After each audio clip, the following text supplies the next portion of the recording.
The story of Ryan Breslow and his crypto catastrophes. Ryan Breslow, the founder and former chief executive officer of Bolt, an online payment platform that last raised at a valuation of $11 billion, has faced a variety of challenges in the crypto ecosystem. These include handing a DAO over to a convicted fraudster and being accused of misrepresenting how Eco, a company he co-founded, made yield. Breslow stepped down as CEO of Bolt in January 2022, several months before the New York Times dropped an investigation that alleges that Bolt and Breslow misrepresented the capabilities of the platform in order to sign new customers.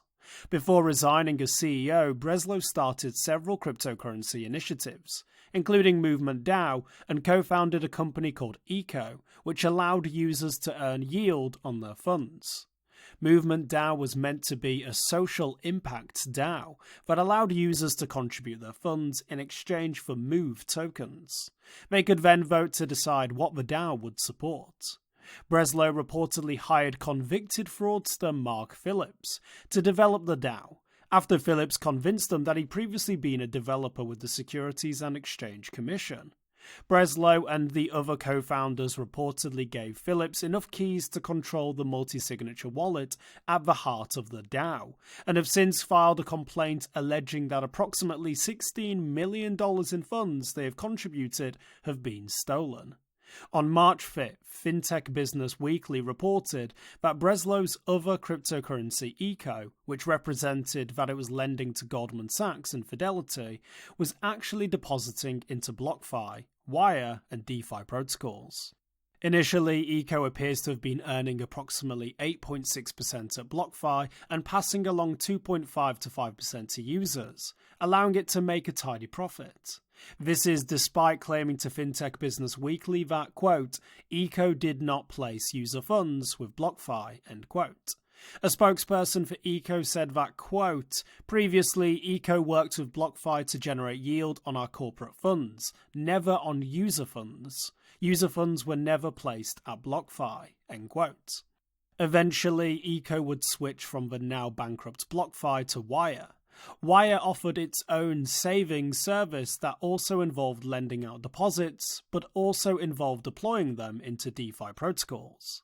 An Eco spokesperson confirmed to Protos that they used Wire and said, quote, Eco users' funds were lent out by our former partner Wire from late 2020 through May 2022.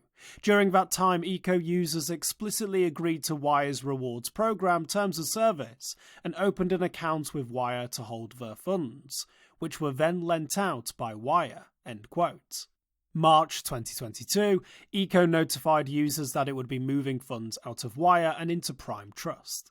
April 2022, Bolt, the other company founded by Breslow, announced that it was acquiring Wire in a $1.5 billion deal.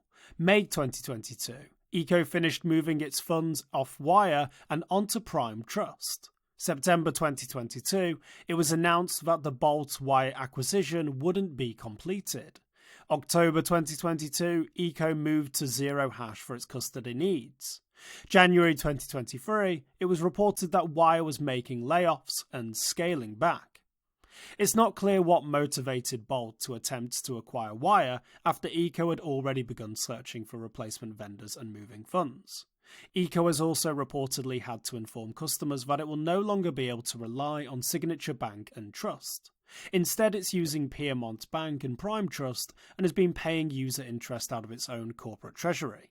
Reportedly, its solution to make this sustainable is to launch a new token. Protos reached out to Bolt and was told that the company has no comment to make. We also contacted Wire, Eco and Breslow with questions and will update if we hear back. For more informed news, follow us on Twitter and Google News or subscribe to our YouTube channel.